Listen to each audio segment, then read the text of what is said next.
नमस्कार दोस्तों and welcome to my channel dam engineering.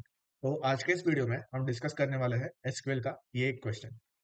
A table T1 in a relational database has the following rows and columns. तो आप देख सकते हो इस टेबल में रोल नंबर और मार्क्स ये दो कॉलम्स हमारे पास है। ठीक है, roll number is going from 1 to 4 and we have the marks as 10, 20, 30, none, right? So this is the table that we have. Okay, and one more thing is that we have given this query. Okay, so this query is update T1 set marks equal to marks plus 5. Okay, so it is an update query, and then हमारे पास है select average of marks from T1. Okay, so this is our T1. Okay, all right. तो इस question को कैसे solve कर सकते हैं? तो सबसे पहले हम देखेंगे कि इस टेबल में एक नल वैल्यू है।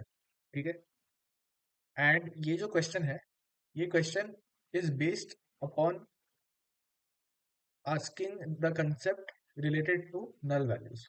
Okay, so now if I update T1 set marks equal to marks plus 5, तो इसमें कहीं पे भी मेंशन नहीं किया कि जनरली क्या होता है कि update set whatever where. ठीक है, वेयर क्लॉज होता है। जनरली एक वेयर क्लॉज होता है जो हमें बताता है कि कौन से कंडीशन पे हमें मार्क्स को अपडेट करना है। ठीक है, या फिर उस वैल्यू को अपडेट करना है। ठीक है, बट यहाँ पे ऐसा कुछ भी नहीं दिया। तो उस केस में जो पूरी कॉलम होगी, ठीक है, मार्क्स नाम की जो पूरी कॉलम है, ठीक है, वो हम अपडेट करेंगे, यानी कि पूरी की पूरी कॉलम अपडेट होगी। Okay, so that is the interpretation of this first line, update T1 set marks equal to marks plus 5। पूरी कॉलम अपडेट हुई, तो 10 will become 15, then 20 will become 25, and 30 will become 30 plus 5, which is 35. What would be null plus 5? तो नल पे हम जो भी operation करते हैं उसका रिजल्ट नल ही आता है।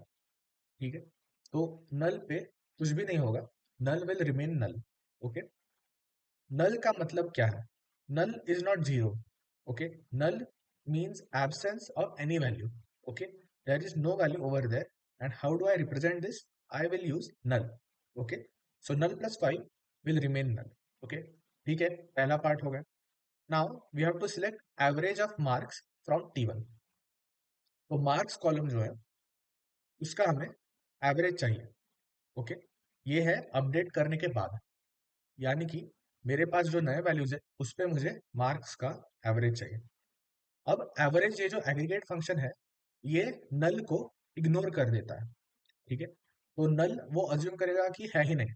ठीक है, वो उसे इग्नोर करेगा।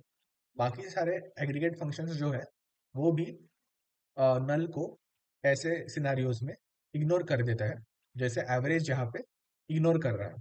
ठीक है, तो एवरेज जो है वो नल पे काम नहीं करेगा, इग्नोर कर देगा, and we will, it would be as if कि हमारे पास तीन ही वैल्यूज है मार्क्स टेबल में, 15, 25 और 35। ठीक है, तो इसका एवरेज क्या होगा?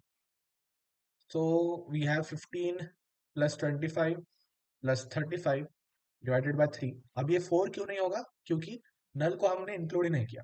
ओके, तो जो डिनोमिनेटर है वो हमारा 3 ही होगा। ठीक है, नल को हमने इग्नोर किया, so this will give us 25. Okay, so select average of marks from T1 will give us 25 in this case.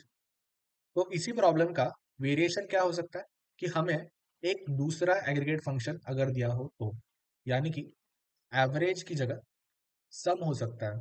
ठीक है, तो सम ऑफ मार्क्स या फिर max of marks, max of marks या फिर मिन या फिर काउंट। ठीक है, तो अगर ये हमें दिए गए हैं तो ये सारे के सारे क्या करेंगे? नल को इग्नोर करेंगे। ठीक है, सिर्फ काउंट स्टार जो है ये नल को इंक्लूड करता है, ये नल को इग्नोर नहीं करेगा।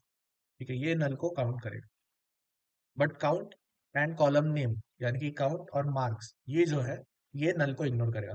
तो यहाँ पे हमें मिलेगा 3 सिलेक्ट क्वेरी रन करने के बाद। यहाँ पे मिलेगा हमें 15, यहाँ पे मिलेगा हमें मैक्स ऑफ मार्क्स, राइट। सो हमें मिलेगा 35 और सम में हमें मिलेगा 75। 15 plus 25 plus 35, okay, which is 75, right. So ये हमें मिलेंगे। तो नल इग्नोर हो रहा है। ठीक है, नल इन सारे एग्रीगेट फंक्शंस में भी इग्नोर होगा। ठीक है, तो ये बात हमें ध्यान में रखनी है। So the correct option for the output of the select statement is 25. Okay, so 25 is the correct answer. Thank you.